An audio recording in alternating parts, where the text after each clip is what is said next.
자, 세상을 바꿀 미래과학 설명서 1권 사랑이부터 시작하겠습니다. 어, 여기 이 책에서 나온 많은 미래과학 그런 게 있잖아. 아니면 여기서 나온 그런 기술들 중에서 뭐 써보고 싶던 그런 기술이 있었어? 학연. 어, 나는 일단 여러 가지 이런 나온 것들을 보고 다 흥미롭게 생각해서 다 써보고 싶다는 생각을 했지만, 제일 뭔가, 신기했던 거는 사물 인터넷이나 이런 게 조금 편리하게 쓸 수 있다고 생각을 했어요. 왜냐면, 다른 것도 물론 되게 좋겠지만 서비스 로봇이나 무언가 인간을 도와주는 것 되게 직접적으로 편리할 수 있게 도와주는 게 조금 신기하다고 생각을 했어. 왜냐면 다른 거는 조금 나에게는 너무 과학적으로 다가오거나 먼 약간 일처럼 느껴지는데 우리의 삶에 직접적으로 영향을 줄 수 있는 것들을 좀 많이 써보고 싶다고 생각을 했어. 어, 나도 여기서 사물 인터넷을 좀 써보고 있었는데, 왜냐면 일단 현실에서는 지금은 뭐라 해야지? 해킹이나 그런 위험 때문에 위험이 되게 많잖아. 그래서 사물 인터넷이 좀 위험하긴 한데, 그래도 한번 써보면 너무 편리할 것 같아서 신기하고, 그래서 사물 인터넷을 한번 써보고 싶었어. 선생님은요?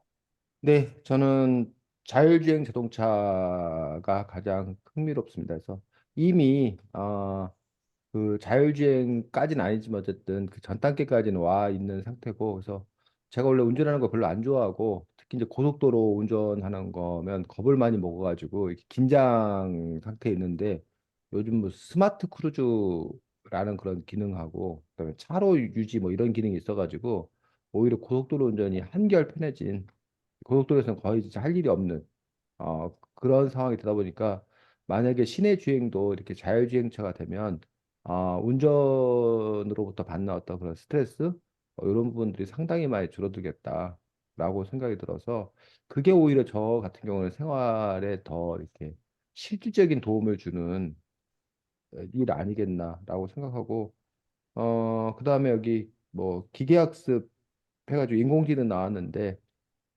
어쨌든 뭐 챗GPT를 포함해서 그러한 것들이 아, 그 제가 생활 속에서 조금 조금씩 이용을 하는데, 최근에 이제 무슨 통계 그 사람들한테 뭘 신청을 받아가지고 그걸 이제 자료를 이렇게 뭐 만들어야 되는 그런 상황이었는데, 사람들이 제각각 다 막 다르게 양식을 다르게 보내줘가지고 그걸 일일이 옛날 같았으면 다 이름 뭐 전화번호 뭐 가격 뭐 책 제목 이런 걸 다 입력을 해야 되는데, 그리고 이제 그 같은 거 막 찾아내고 막 이래야 됐는데, 이번에는 그거를 이렇게 다 챗GPT에다가 그냥 이렇게 복사해서 붙여놓고, 야 이거 이름 순서도 정리를 해줘, 그러니까 그 정리를 해주는 걸 보고서 깜짝 놀랐습니다.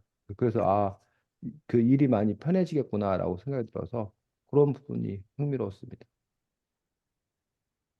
어, 이 책에서는 그런 미래 기술들에 대해서 굉장히 긍정적으로 묘사하고 그런 부분들에 대해서 집중적으로 좀 이야기를 했었는데 아무래도 어두운 면도 있긴 있었지만 그래도 그것보다는 밝은 면을 좀 했었잖아. 그러면은 좀 여기서 나온 기술들의 약간 어두운 면은 어떤 게 있을지 얘기해줘. 하경. 일단은 어두운 면도 상당히 많은 부분이라고 생각을 해. 왜냐면 우리가 통제할 수 없는 부분도 많고, 일단은 자율주행 자동차를 예시로 들고 부정적인 면에 말해보자면, 우리가 흔히 딜레마라고 부르는 자율주행 자동차에 문제가 있는데, 그러니까 만약에 지금 자율주행차가 운전하고 있는 차에 한 명이 타 있고 사고가 날 수 있는 앞차에 일곱 명이 타 있으면, 인공 자율주행 자동차의 인공지능은 당연히 사람의 이제 뭔가 상해가 적은 쪽을 택하니까 아무래도 그런 면에서 문제가 발생할 수 있다고 생각해. 인간이 생각하는 거랑 자율주의 자동차가 생각할 거랑 너무 다르고, 그리고 그게 어떻게 보면 문제가 생길 수도 있는 면으로 봤을 때 그런 게 부정적이라고 생각하고, 그리고 두 번째는 약간 그런 것 같아. 한때 이슈가 됐던 것 중에 초지능, 그리고 뭔가 초지능이란 문제가 있었는데, 어떠한 점을 넘어갔을 때 이제 인공지능을 우리가 통제할 수 없다.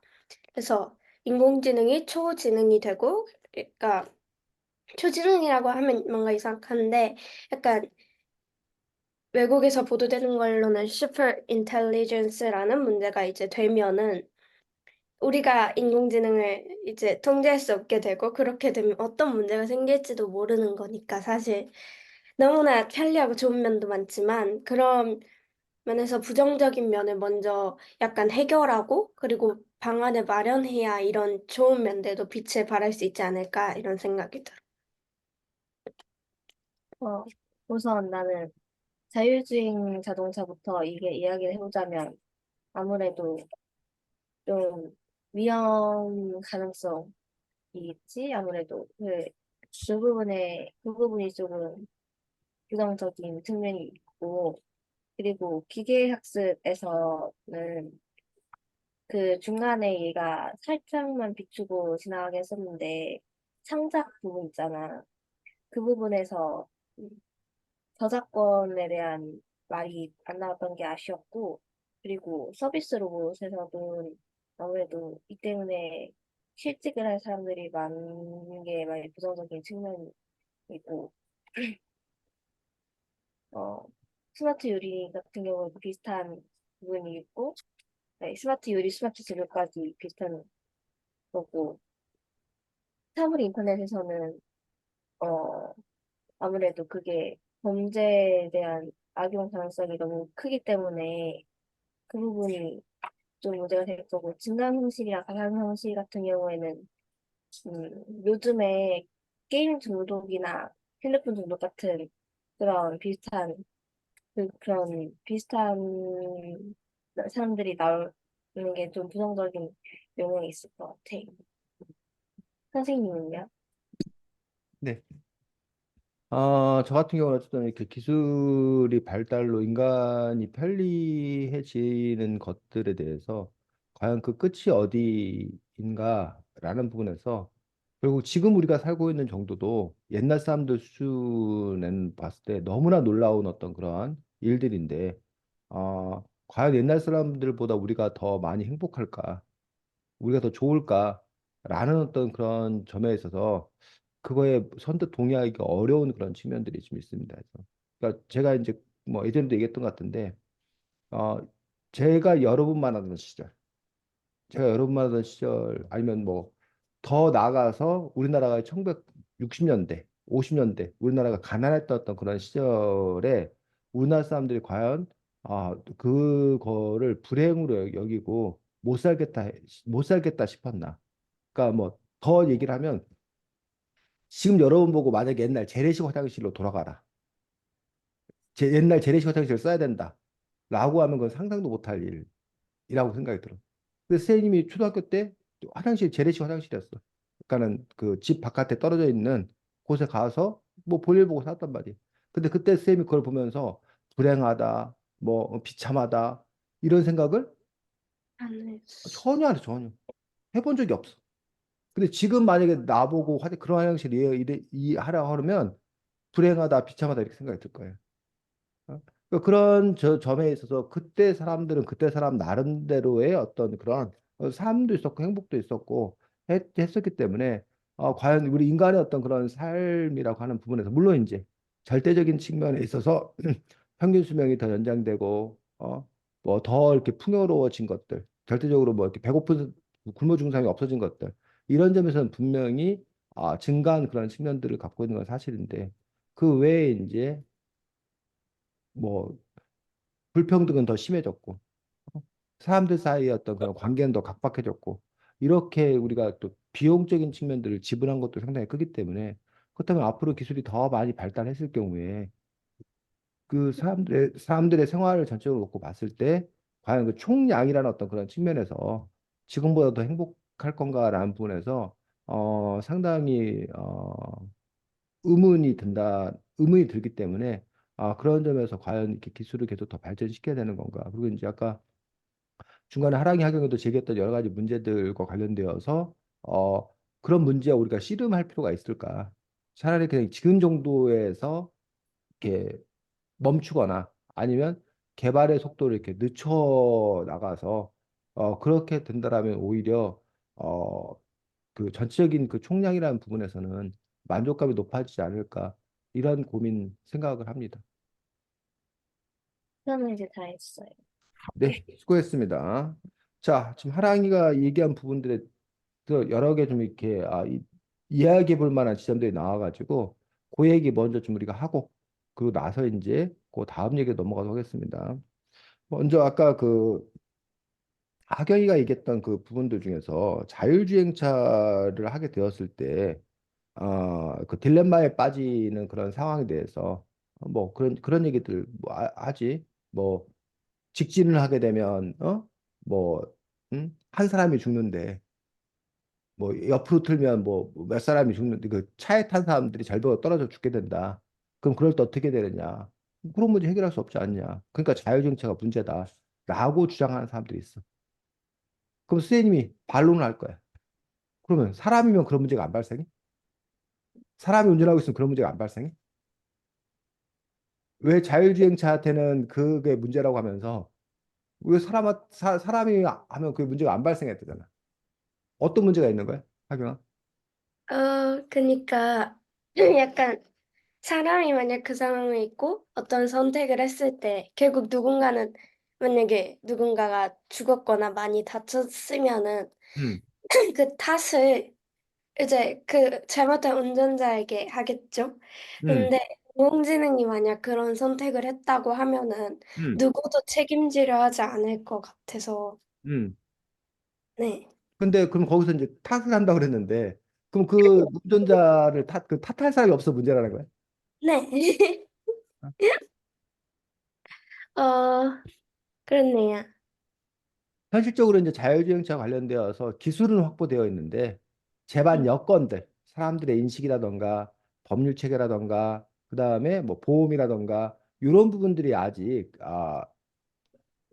어떻게 해야 되는지에 대해서 충분히 성숙돼 있지 못하다는 점들이 자율주행차의 전면화에 걸림돌이 되고 있다라고 지금 얘기를 하고 있습니다. 그 부분들 중에 하나가 바로 보험에서 그 누구의 과실을 이렇게 볼 거냐, 그걸 누가 누구의 책임을 볼 거냐라는 부분들에 대해서 그런 사회적 합의가 아직 안 이루어진 거지. 그리고 이제 애당초 자율주행차 같은 경우는 사람들이 세팅하는 거잖아.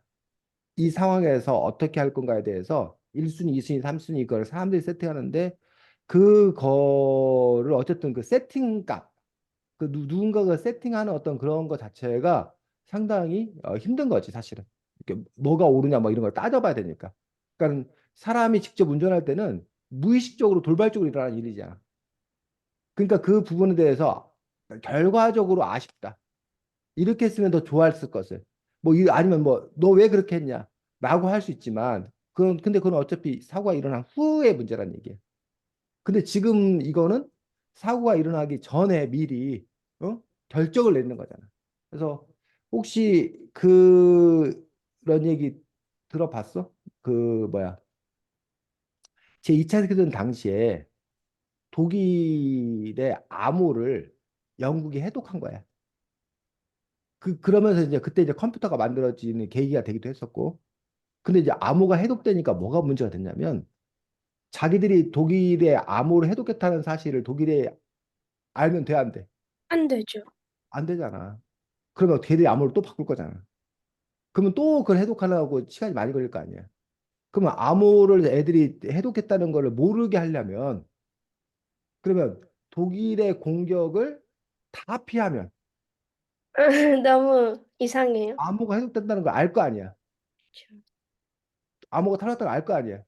그러니까 이 영국에서는 어떻게 되냐면 랜덤. 음.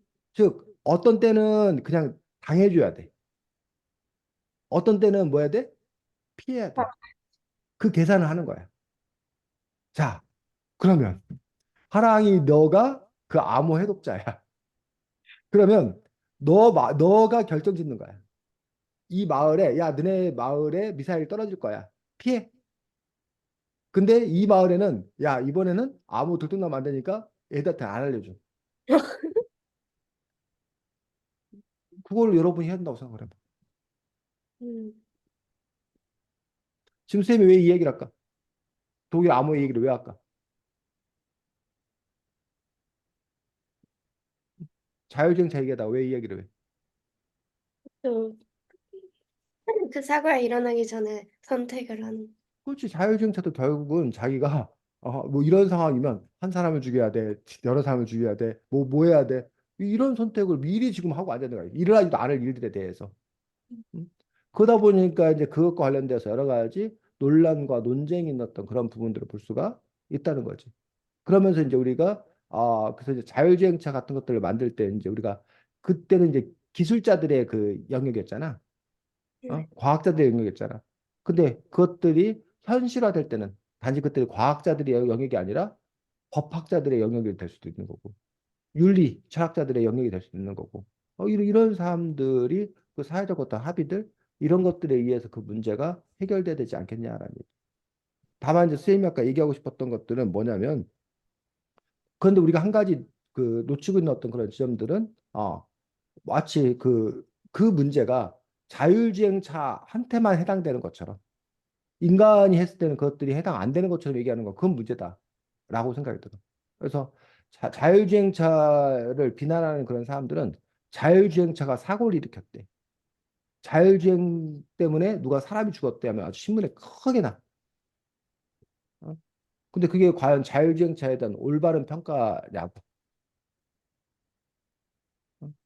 그 자율주행차가 문제가 있다, 위험하다, 라고 하려면 그 비교의 기준이 뭐가 돼야 돼?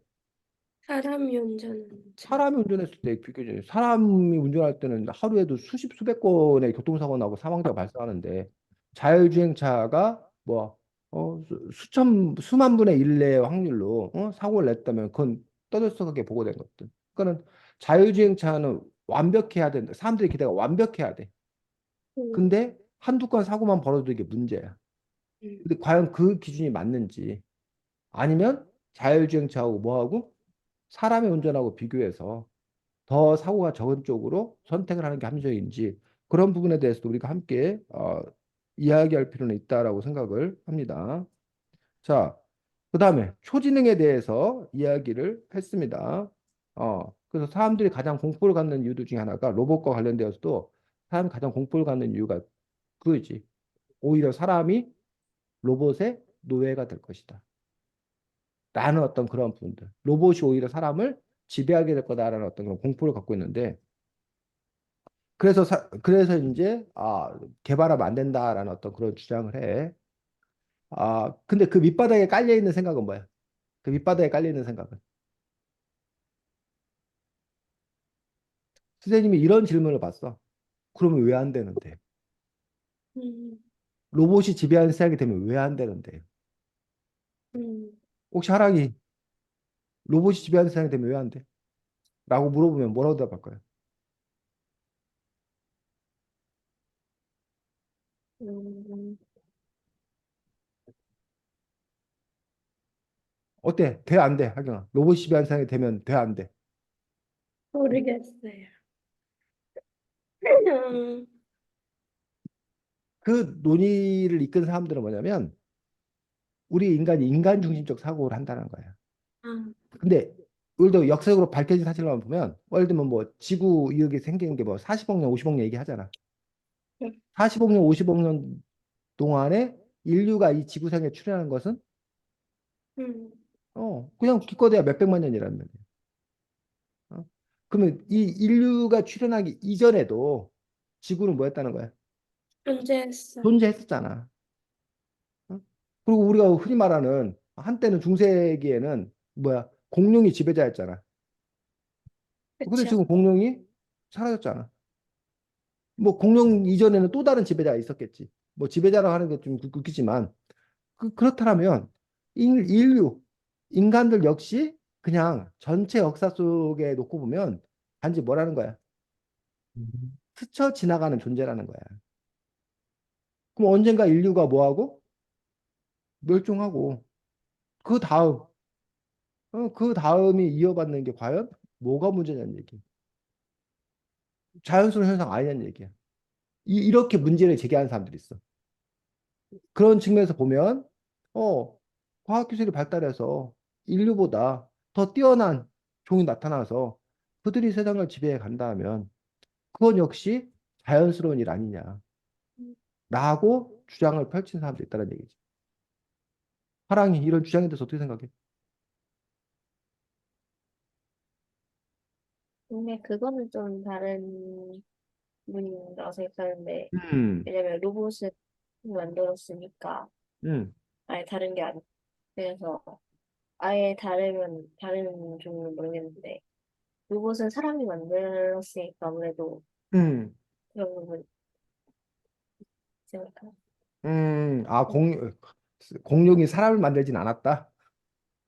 어? 네. 그렇기 때문에 다른 종이기 때문에 그건 상관없으나 로봇은 사람이 만든 거기 때문에 문제다. 그럴 수 있겠네. 하경이 어떻게 생각해? 저도 비슷한데, 음, 그러니까 사람이 만든 거란 거에 문제라기보단 그게 문제가 되는 이유는 음, 일단 사람이 만든 거면 사람이 조절할 수 있지 않을까. 그러니까, 그러니까 완전히 다른 종이 나타나는 건 저희가 뭔가 조절할 수 없지만 사람이 만들어서 나타나는 거라면 사람이 그 속도를 낮출 수도 있고 조절할 수 있지 않느냐 이런. 그렇지. 뭐 그런 부분에 대해서 우리가 또 한번 뭐 검토하고 생각해 볼 부분이 있다고 생각합니다. 그다음에 아까 그 창작도 가능해진 시점에서 저작권의 문제가 해결되지 않는 것들 이런 문제들을 또 어떻게 가져갈 거냐라는 부분들에 대해서 이야기를 하고 있습니다. 뭐 실제로 그것들이 이제 고민이 되는 거지. 그래서 뭐 요즘에 오히려 고민은 그거야. AI의 창작품도 그 뭐야 심사의 대상이 되는가? 그러니까 AI가 미술 작품을 만들었어. 근데 공모전에서 1등을 한 거야. 뭐 소설 작품을 했는데 그 소설 작품에 과연 상을 줘야 되냐 말아냐. 음악 작품에 대해서 상을 줘야 되냐 말아야 되느냐. 오히려 그래서 이제 AI가 만든 거라면 아예 뭐 해야 된다. 출품 자격을 제한해야 된다. 라고 이제 주장하는 사람도 있어. 그러니까 뭐 이런 거겠지. 앞으로 그 뭐야 운동 경기 이제 곧 있으면 올림픽 열리는데 사람들이 이제 앞으로 점점 그 발달하면 뭐 지금은 이제 그런 노인들이지 장애인들 같은 경우에 뭐 자기가 다리가 불편해. 그러면 다리 대신 뭘로? 로봇 다리로 장착해 줄 수 있잖아. 그럼 네. 로봇 다리로 인 상태로 뭐 한다는 거야? 뛴다는 거야. 그러면 그냥 사람의 다리를 갖고 뛰는 사람하고 로봇 다리 갖고 뛰는 사람하고 누가 더 로봇 다리 갖고 뛰는 사람들이 더 음, 우월할 거 아니야. 그럼 이게 과연 이게 공평한 경쟁이냐라고 하는 그런 부분들에서 그런 사람을 뭐 할 거냐? 출전을 시킬 거냐? 말 거냐? 또 뭐 조금 다른 맥락이긴 하지만 그런 것도 있어. 그 뭐야? 트랜스젠더. 음, 원래 남자였는데 트랜스젠더에서 여성이 됐어. 근데 그 사람이 올림픽에 나가가지고 어? 아주 음, 놀라운 성과를 거둬. 그럼 그 사람을 뭘로 인정할 거냐? 여성으로 인정할 거냐? 안 할 거냐? 어쩌면 뭐 이런 맥락. 그리고 지금 현재 그 패럴림픽이라고 그러나? 네. 장애인 올림픽이 따로 있잖아. 그 장애인들은 그래서 장애인들끼리 저기를 하잖아. 올림픽을 하잖아. 그러니까 그런 부분에서 패럴림픽 그런 점에서 이렇게 뭐 따로 하는 것들로 가야 되는지 아니면 가치 경쟁을 해야 되는 건지 라는 부분들에 대해서 아직 이제 사람들이 합의되지 않은 어떤 그런 지점들이 있고 그다음에 저작권에 관해서 이야기를 했는데 AI가 그걸 했을 때 저작권을 인정을 해줘야 되는 건지. 그럼 그 저작권은 누가 갖는 것인지. 라는 부분에 대해서 역시 이제 아직 사회적 합의가 이루어지지 않은 어떤 그런 상황인 것들을 볼 수가 있습니다. 근데 저작권이라는 것 자체가 생긴 지가 얼마 안 된 거 알아? 저작권이라는 개념 자체가 본격적으로 도입되고 강화되고 뭐 이런 것들이 어? 저작권이라는 개념이 왜 생겼을까?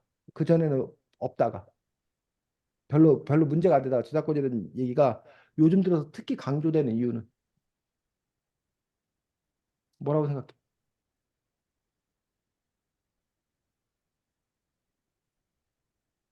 요즘 들어.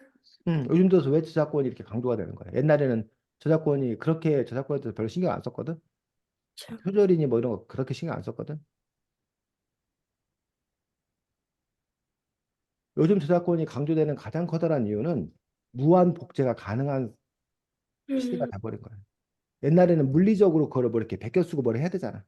그러니까 네, 그러기에 너무나 한계가 있었고 옛날에는 뭘 이렇게 베껴 쓰면 복잡해진 거야. 그러니까 뭐 그 뭐야 음악 테이프가 있어. 네, 그거를 이제 뭐 이렇게 저기로 만들어 복제 테이프를 만들어 옛날에도. 근데 그러면 음질 같은 게 확 떨어져. 쉽게 말해서. 음, 근데 지금은 뭐 너, 그냥 디지털이니까 복제한다고 해서 음질이 떨어지는 게 아니잖아.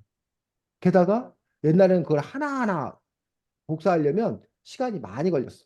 근데 지금은 수백 개, 수천 개를 그냥 뭐 뭐야 그냥 얼마든지 그냥 뭐해 할 수 있잖아. 그러다 보니까 이제 이른바 저작권이라는 부분들에 대해서 지켜줘야 되는 부분들이 커졌다라는 것들이 한 가지 그 기술적 상황적 변화인 부분들이 하나가 있는 거고 오히려 이제 그 두 번째 오히려 이제 더 그 중요한 어떤 그런 부분들은 결국은 선진국 선진국들이 자기의 이익을 지키기 위해서 음, 그러니까 지금 현재 물리적인 거 그러니까 생산하고 뭐 이런 것들은 다 누가 해? 중국이나 베트남이나 이러한 그런 나라들이 한단 말이야 쉽게 말해서 더 이상 유럽의 국가들이 미국이 제조업 이런 거 안 해. 왜? 더 싸게 그걸 만들어낼 수 있는 데가 있기 때문에. 그래서 그러면 유럽이나 이런 미국 같은 나라가 하는 건 주로 뭐야? 디자인. 디자인 뭐 이런 거란 말이에요. 이른바 무형의 어떤 뭐 금융 뭐 이런 걸 한단 말이에요. 근데 그런 것들이 만약에 쉽게 뭐 될 수 있다는 거야? 카피될 수 있다는 거 아까 말한 대로. 그렇게 되었을 때 그들이 갖고 있는 어떤 그런 권리 이런 것들이 확보가 안 된다는 거죠. 그러다 보니까 그 저작권에 대해서 상당히 엄격한 룰을 이야기하는 그 부분들을 볼 수가 있다는 거죠.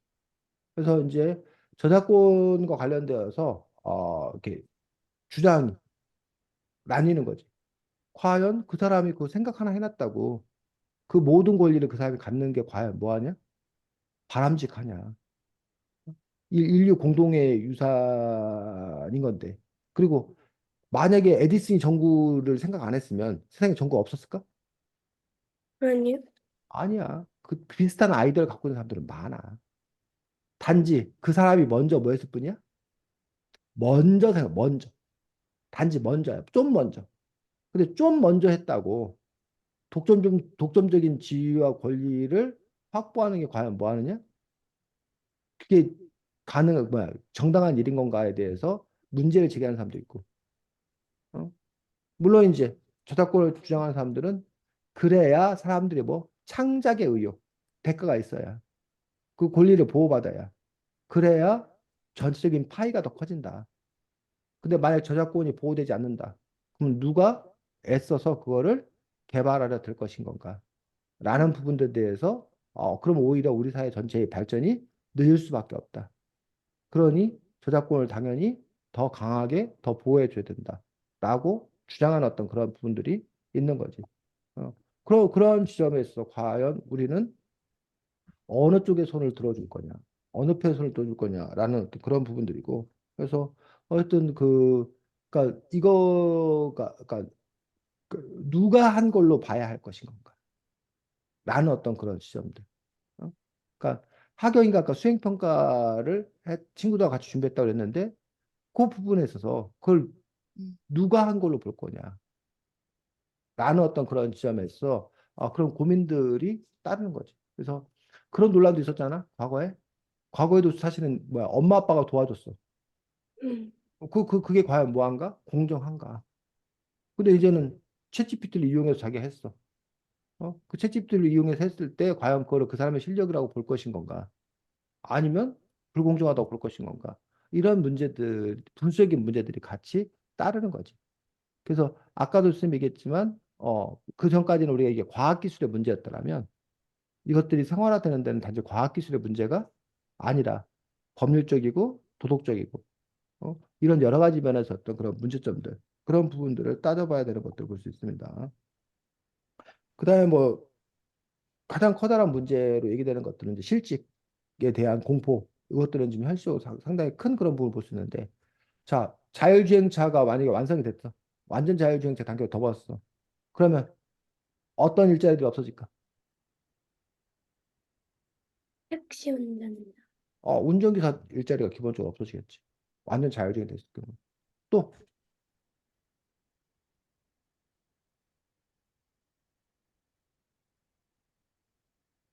어떤 일자리가 없을 것 같아?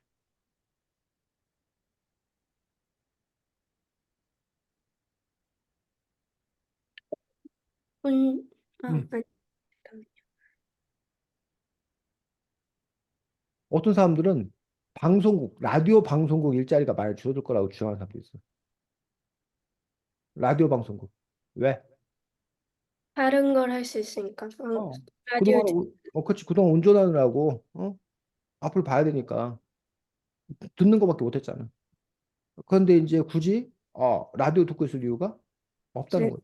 그런 점에서 이제 라디오 방송국의 일자리가 많이 줄어들 거다. 지금도 현재 사실 라디오 방송을 가장 많이 청취하는 사람들 운전자들이거든. 어? 그런 점에서 많이 것들이 축소될 거다라고 주장하는 사람들이 있는 거지. 또,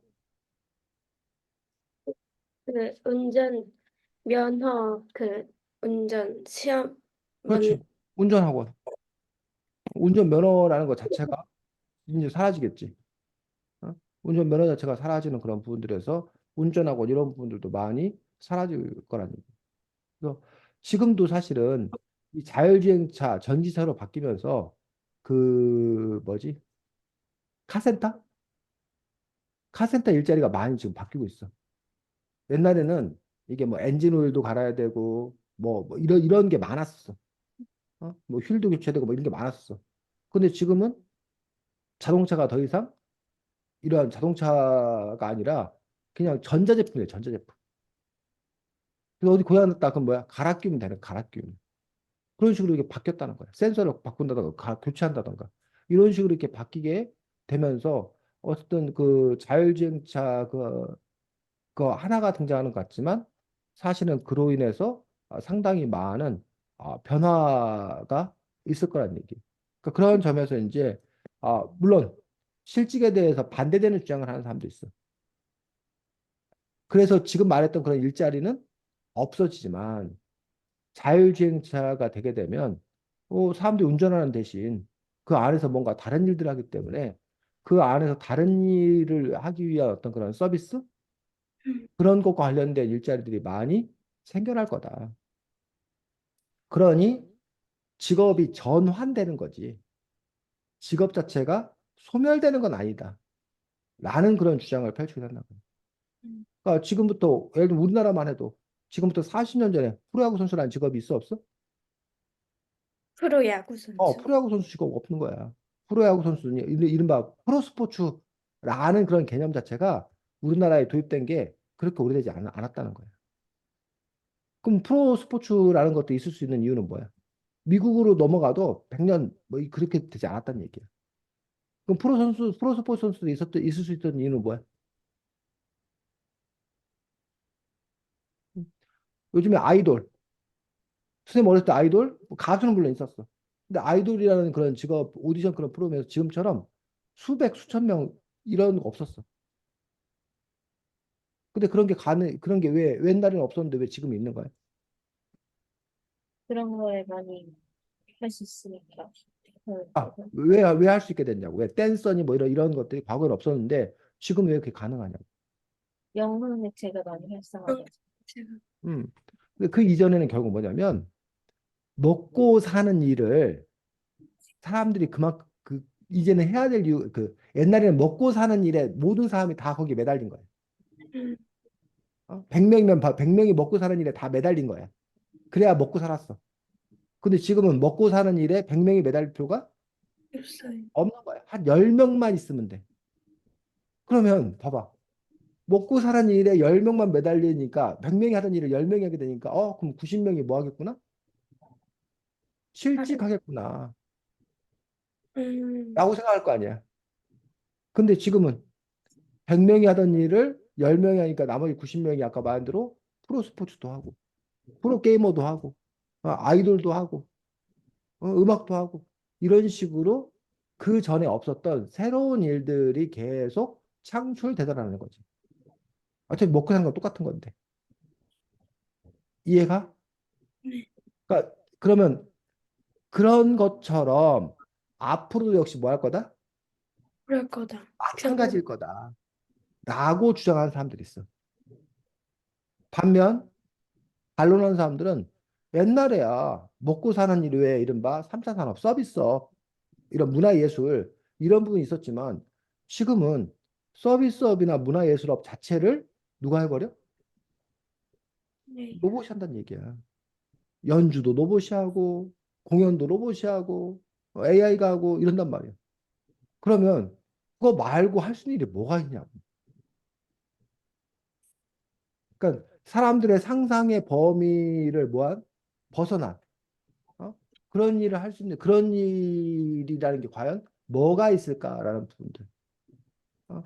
그 부분들에 대해서 그렇기 때문에 실직이었던 그런 공포가 있다. 라고 하는 어떤 그런 주장들. 그리고 아까 최소한 그 과거에 아까 쓰면 10명이 100명이 하던 일을 10명이 하게 되면서 그 90명이 다른 일을 하게 됐지 않냐라고 해서 별 문제 없다고 얘기했는데 그 전환의 과정, 그 전환의 과정이 너무 고통스럽다는 거예요. 음, 그 새로운 일자리가 생겨서 새로운 직업이 생겨서 거기로 옮겨가는 그런 과정에서 그 이전에 직업이 있던 사람들이 그 이후에 직업을 옮겨가는 시기가 수십 년이 걸린다는 얘기예요. 근데 수십 년이 걸리는 그 동안에도 사람은 뭐 해야 돼? 먹고 살아. 하루하루 먹고 살아야 되잖아. 하루하루 월급 받고 살아야 되잖아. 근데 그 기간이 만약에 끊어진다 했을 때 그 고통을 어떻게 감내할 거냐라는 그런 부분들. 그런 점에서 사회적으로 시스템, 제도를 마련해야 된다. 그런 주장을 펼치기도 하더라는 거지. 자, 어쨌든 그런 식으로 지금 여러분들이 얘기했던 그런 맥락들 속에서 있었던 문제들에 대해서 몇 가지 함께 짚어봤습니다. 다음 하경이 네. 일단은 이 책에서 나온 것 중에 제가 상당히 인상 깊게 봤던 거는 3D 프린터인데 3D 프린터에 아까 저작권 문제는 나왔으니까 빼고 3D 프린터를 이용하여 범죄 도구를 만들 수도 있고 뭔가 총기를 무단으로 생산한다거나 이런 문제가 있을 수 있는데 그런 문제를 해결하기 위해 어떤 해결 방안을 해야 할까요? 사랑이. 3D 프린터의 공급을 좀 제한적으로 하는 것도 방법이라고 생각합니다. 왜냐면, 어, 아무래도 좀 그거에 대해서 쓸 그런 능력이나, 그리고 그런 거를 뭐, 잘못 그런 데 쓰는 거를 좀 볼 수 있는 그런 곳에 3D 프린터를 공급하게 된다면 아무래도 심할 가능성이 있을 것 같아요. 저도 비슷하게 생각을 했는데, 뭐, 3D 프린터를 일단은 구입을 하는 사람을 제한하고, 그리고 그런 무기를 만들 가능성이 있는 사람, 그러니까 전과가 있는 사람에게 3D 프린터를 판매하지 않거나, 아니면 그런 인기와 관련된 도안을 공유할 수 없도록 뭔가 체제를 온라인 체제 만드는 것도 좋을 것 같습니다. 선생님은?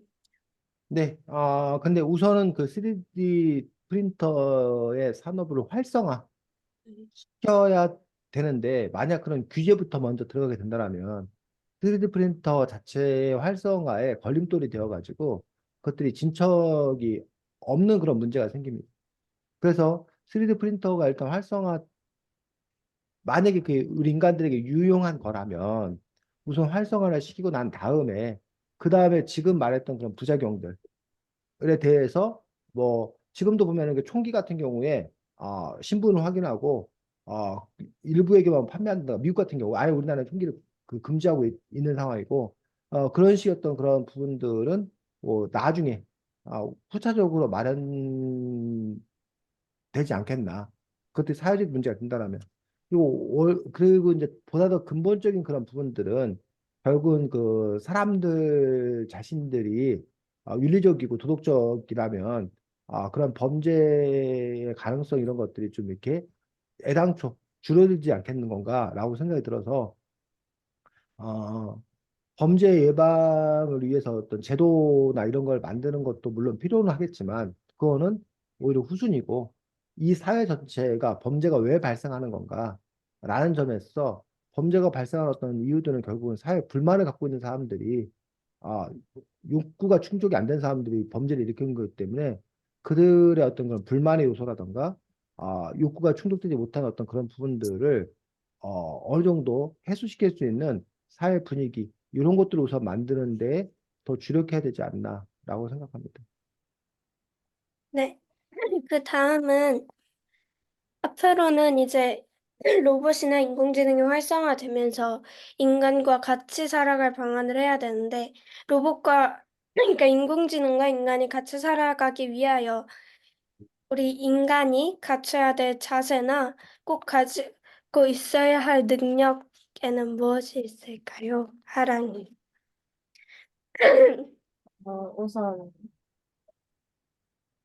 우선 가져야 될 그런 부분은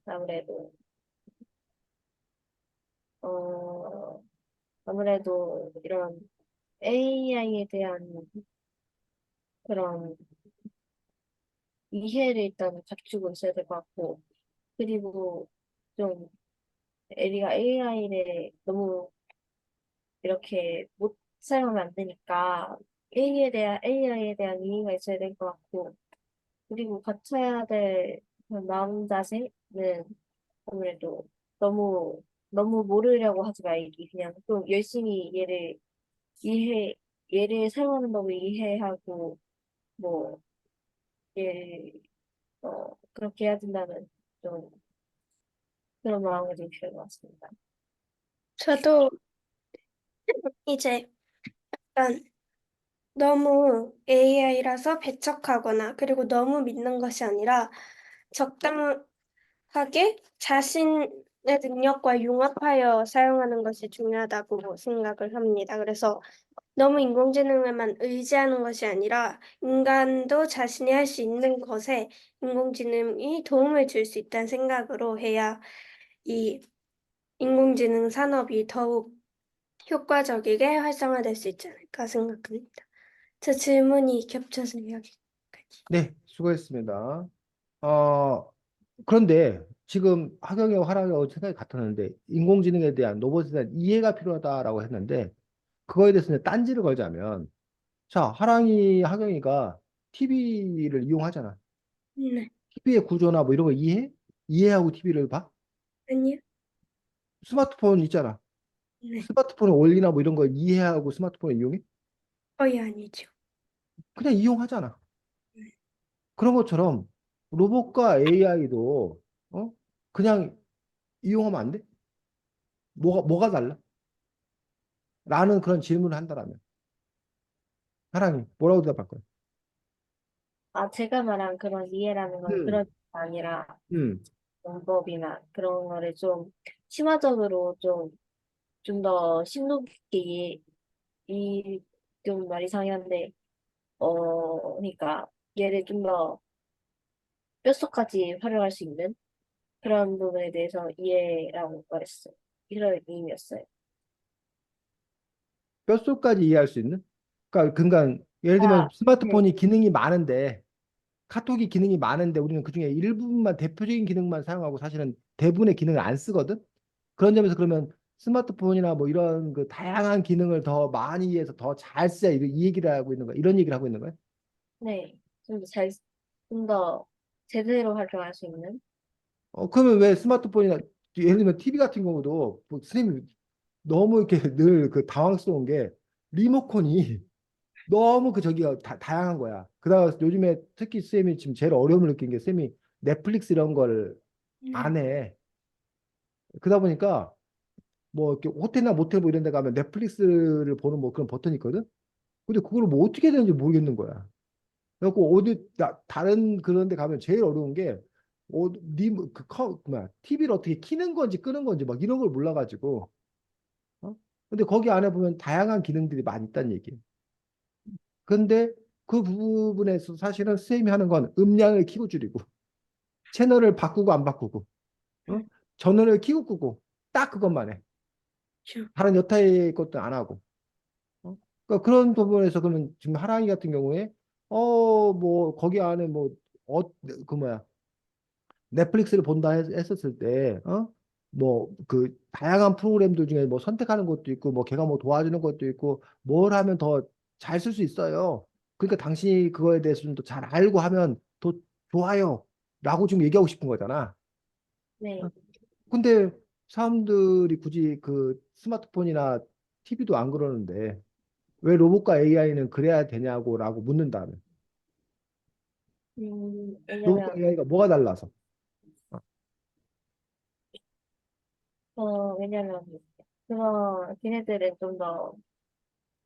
좀, 어떻게 활용하느냐에 따라서 능력이 정말로 달라지기 때문에, 그래서 좀 더, 얘를 어느 정도로 이해하느냐에 따라서 그걸로 낼 수 있는 이익이 좀 배가 되기 때문에, 좀 이해하고 사용하는 게 좋을 것 같아요. 음, 그러니까 뭐 굳이 정리하자면 TV는 그거를 더 이용하나 안 이용하나 그 편차가 그렇게 크지 않으나 실효성이 근데 로봇과 AI 같은 경우는 이용하는 사람의 이용 정도에 따라 결과값이 너무나 많이 달라질 거다. 네. 그러니 더 잘 알고 더 제대로 이용해야 더 그 큰 효과를 낼 수 있다. 라는 게 네. 하나의 생각. 그래. 하경이 똑같은 질문 할까? 왜 네. 우리가 로봇과 AI는 도대체 이해하고 써야 된다라고 똑같이 그 질문 한다면 하경이는 뭐라고?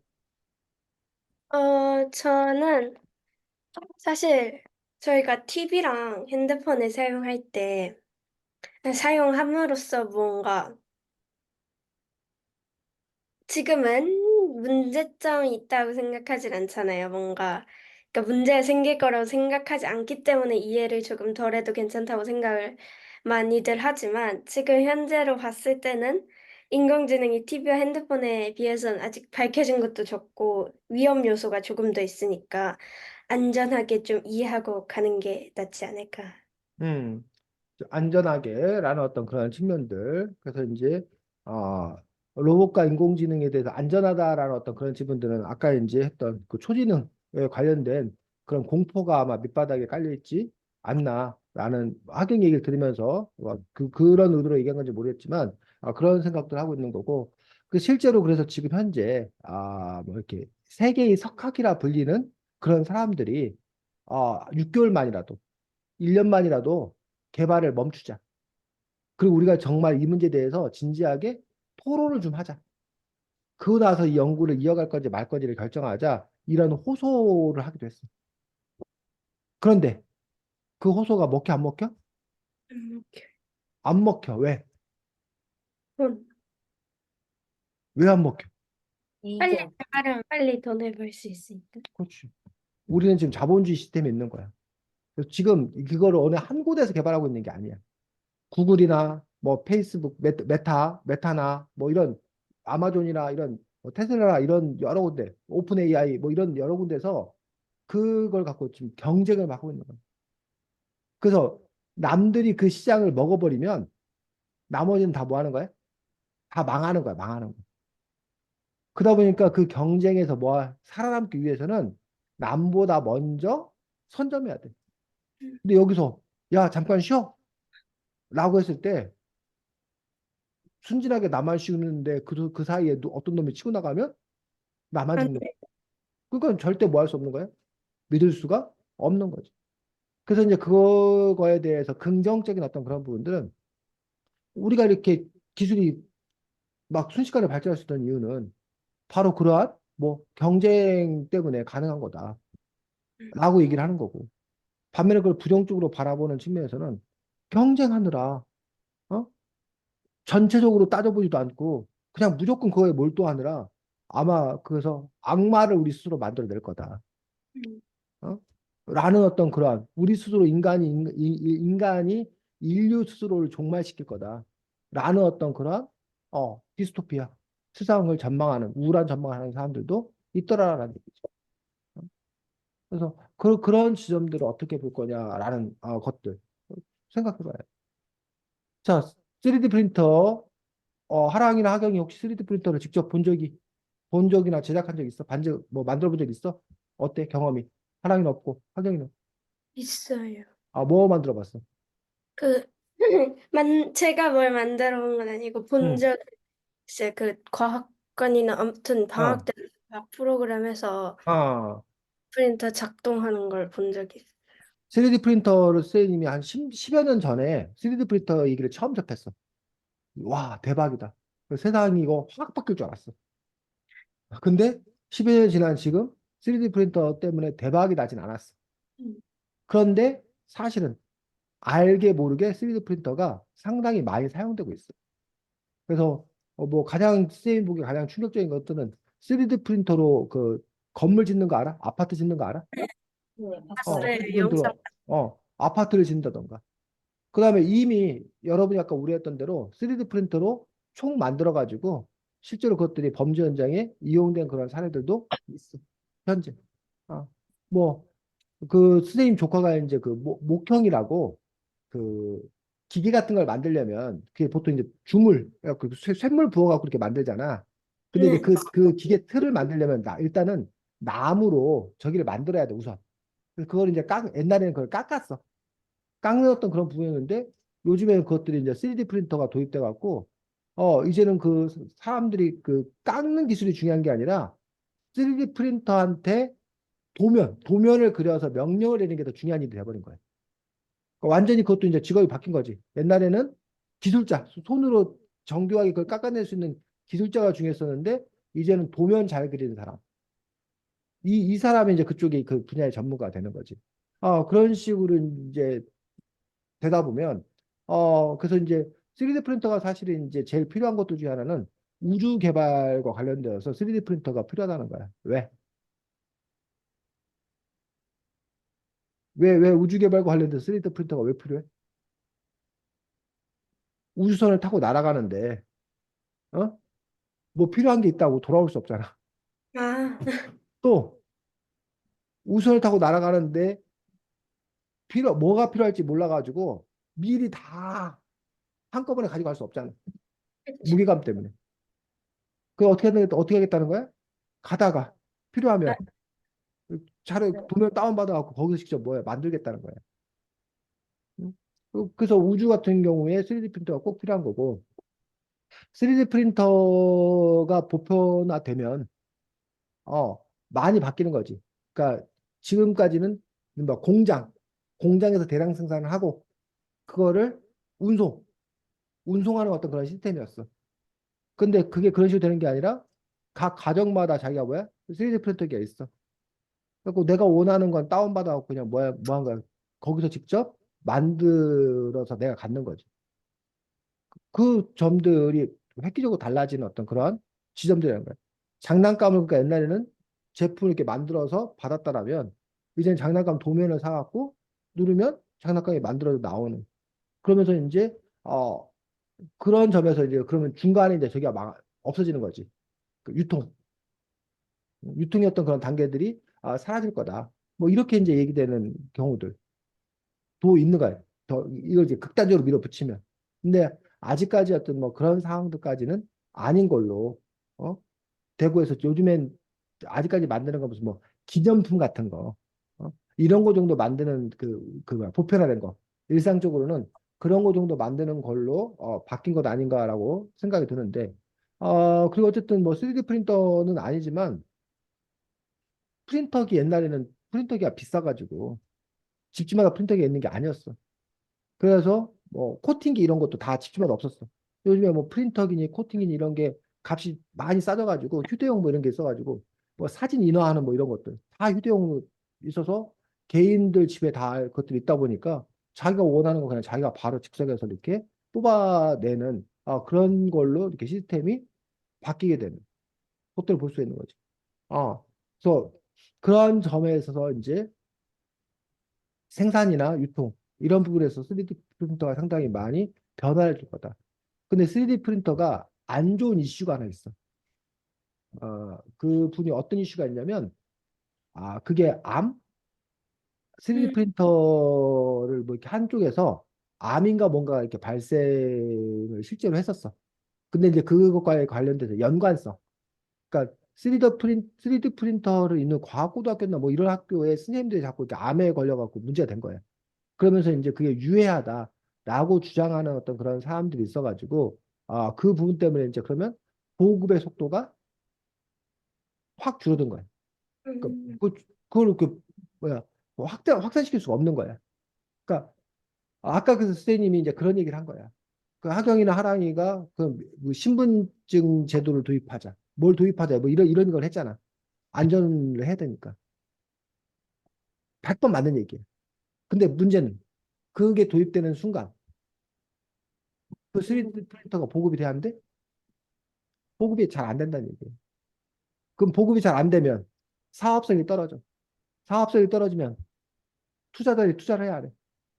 네, 투자를 안 해. 투자를 안 하면 거기에 우수한 인재가 가한가?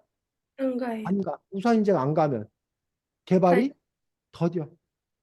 이러면서 그때 침체의 국면을 겪게 되는 것들이 있다는 거죠. 그래서 사실은 결국 이제 우리가 자본이 몰린다라고 얘기하는데 지금 어쨌든 가장 돈이 많이 몰리는 곳이 어디야? 어느 분야에 지금 돈이 제일 많이 몰리는 것 같아? 가장 핫한 데가. 요즘에 가장 핫한 데는 바로 그 저기지. 챗GPT 그런 인공지능. 그러면서 이제 반도체가 많이 필요로 해가지고 그쪽 분야에 돈이 제일 많이 몰리고 있어. 근데 불과 1, 2년 전에 가장 핫했던 게 혹시 뭔지 알아? 신문사에 막 온갖 도배를 하고 막 바로 그 세상으로 바뀔 것처럼 됐던 것들이 이 책에 나와 있던 것들 중에 뭐? 아니에요. 부장. 진강현실과 가상현실 해갖고 메타버스 들어봐서 메타버스? 네. 메타버스 열풍 때문에 완전히 이제 메타버스로 다 가는 것처럼 막 완전 호들갑을 떨었다는 얘기예요. 근데 지금 메타버스 얘기가 주춤. 거기에 몰렸던 돈들이 지금은 다 음, 챗GPT 쪽으로 다 쏠리고 있다는 거예요.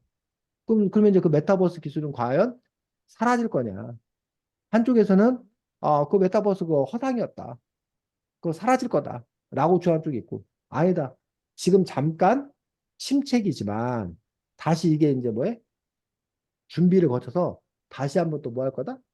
폭발적으로 그 분야가 커질 거다. 라는 어떤 그런 주장. 이런 부분들에 있어서 어떤 그런 전체적인 산업의 흐름들이 어떻게 가고 있나. 이런 부분들 여러분들이 또 관심을 가질 필요가 있는 거죠. 그래서 하랑이가 이제 그 뭐야 시각 디자인이었나? 여러 번 듣고도 자꾸 잊어버리냐. 그러니까 하랑이 같은 경우도 이제 마찬가지 아까 뭐 내가 하려고 하는 어떤 그런 일과 어?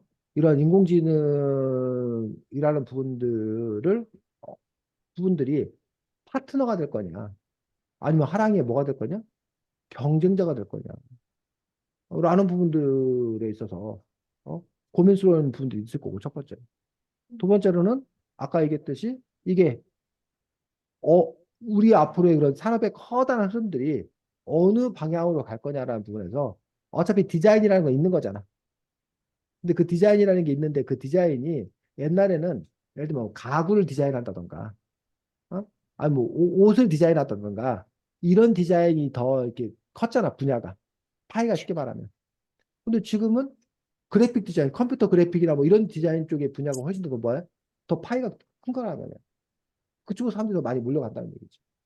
그러니까 그런 지점에 있어서 하랑이가 어떤 전체적인 어떤 그런 산업의 어떤 그런 흐름을 아는 게 왜 중요하냐. 그렇다고 뭐 그 정통화 뭐 이런 거 아니지만 큰 흐름의 물줄기를 알아야 되는 어떤 그런 것들이 결국은 나중에 자기가 시각 디자인을 하더라도 어, 그 안에도 여러 가지 분야가 있기 때문에 어느 분야의 쪽으로 일을 할 거냐라는 부분들을 택하는 데 있어서는 이왕이면 좀 물론 뭐 본인이 더 하고 싶은 거여야 되겠지만 유망한 어떤 그런 분야로 선택을 하는 것들이 합리적 선택일 거고 그렇다면 유망한 분야가 어디일 거냐 그 흐름을 놓치지 않는 것들 이런 부분들도 상당히 중요한 포인트가 될 거라고 생각합니다. 그래서 자, 이 책이 혹시 언제 나왔는지 알아?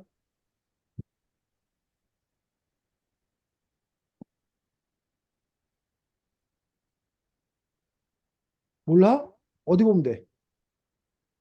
저기 책 2010, 제일 뒤에 2017년? 2017년이야. 몇 년 전? 7년 전. 7년 전이야, 7년 전. 자, 어때? 7년 전이면 오래된 거야, 별로 안 된 거야? 오래된 거. 하경이는 오래된 거고, 하랑이는 오래된. 오래된. 그렇지. 7년 전이면 오래된 거지. 니들 인생의 절반이 전이니까, 오래된 거지. 근데 사실은 책, 책 시작에서 놓고 보면 7년이라는 기간은 그렇게 오래된 게 아니야, 사실은. 7년이라는 그런 기간들이. 예를 들면 뭐 여러분들 뭐 동화책이나 뭐 이런 거 보고 있는 거는 뭐 10년 전, 20년 전 것도 뭐 보고 그런 거잖아. 근데 이제 어, 이 책이 7년 전에 나온 그런 책인데 세상을 바꿀 미래과학 설명서인데 이 책에 나와 있는 내용이 사실은 거의 미래가 아니야. 이 책에 나와 있는 내용의 거의 대부분은 이미 현재야, 이미 현재. 다만 이제 얼마나 우리 생활 속에 실용화됐느냐. 아니면 실용화되지 않고 아직은 시범 사업 단계냐 정도인 거지. 근데 옛날에 우리가 미래라고 하면 영화 속에서나 있는 이야기 또는 책 속에나 있는 이야기, 동화 속에나 있는 이야기라고 생각했던 건데 여기 있는 어떤 그런 부분들은 바로 현실화된 어떤 그런 미래인 거란 측면에서 미래라기로 어렵고 그래서 여러분들이 특히 이제 앞으로 이런 책들과 관련된 것들을 봤을 때는 꼭 여기 이걸 확인해야 돼. 이게 언제 출판된 책인가. 그래서 가급적이면 최신작을 보는 게 최근의 트렌드를 반영한 거기 때문에 그렇게 볼 수밖에 없고 그래서 책이 경쟁력이 떨어져. 왜? 유튜브는 그냥 응. 뭐야 최근의 일, 며칠 전의 일을 다루잖아 쉽게 말하면. 근데 책은 출판하는데 그 자체에 시간이 걸려, 보통. 그 작가가 준비해서 뭐 하는데 시간이 걸려. 그러다 보니까 이것들이 금방금방 업데이트 되는데 한계가 있을 수밖에 없는 어떤 그런 부분들이 사실은 책이 갖고 있는 단점이지. 하여튼 또 반면에 체계적인 정리, 이런 측면에서도 갖고 있는 장점이 있다고 봅니다. 다음 주에는 뭐야? 글쓰기. 글쓰기야. 선생님이 글쓰기 숙제 뭘 낼 것 같아? 하경이. 에? 아, 이 숙제를 뭘 낼 것 같아? 자, 네가 선생님이야. 미래과학 설명서 읽었어. 이 자, 책이에요? 어, 그 아, 수익 얘기했잖아. 원래 지난주 책이었으면 쌤이 지난주에 우리 무슨 책이었지? 아몬드요. 아몬드였으면 쌤이 그때 묘사하는 글을 쓰기 숙제를 낼 네. 거다 했는데, 근데 내가 그 숙제는 안 될 거다라고 얘기를 하면서 이 책 갖고 우리가 글쓰기 과제를 할 건데, 무슨 숙제를 낼 것 같아? 하랑이. 글쓰기 새로 소개해라. 뭐라고? 미래 기술을 하나 정해서 소개해라. 미래교사 소개해라. 선생님이 날로 먹는 줄 아네, 얘가. 그런 삶은? 논설문? 자, 다음번 글쓰기 주제는 뭐냐면, 하랑이 하경이가 여러분 부모님 나이가 됐을 때, 뭐 정확히 모르겠는데 약 한 뭐 2000, 지금 2024니까 한 2050년? 응. 2050년에 강하랑의 하루, 기라경의 아, 하루를 여러분들이 글로 쓰는데, 자, 만약에 여러분이 우리가 진로에 관련된 책을 봤어? 그러면 그때는 포인트가 여러분이 어떤 그 미래의 삶을 살고 있는지 그게 포인트가 될 거야. 하랑이가 뭐 아침에 일어나서 무슨 뭐 본사하고 뭐 회의를 해갖고 뭐를 제품을 만들게 했는데 뭐 디자인이 뭐 마음에 안 들어갖고 뭐 어떻게 했다고 뭐 이런 얘기를 막 쓸 거야. 근데 하랑이 하경이의 진로에 대해서 선생님 별로 관심이 없어. 이번에는 뭐가 들어가야 돼? 2050년에 여러분의 어느 날의 하루를 쓰는데 그 글 안에 최대한 뭐가 많이 들어야 된다?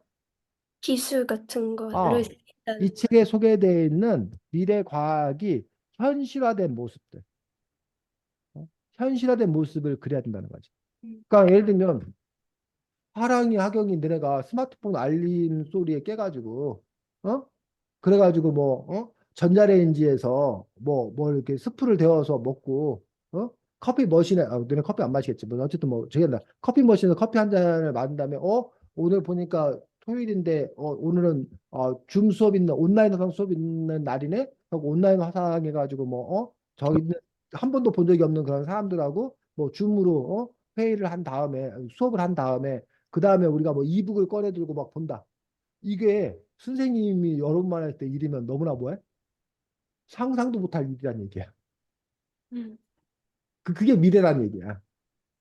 그런 것처럼 그렇게 그 하루를 써내는 것처럼 여러분들이 2050년의 그 하루의 일상이 어떻게 펼쳐질 건가라는 부분에서 핵심은 이 책에 나와 있는 미래 과학적인 요소가 최대한 뭐 많이 동원되어서 많이 사용되어서 글을 써야겠다는 거.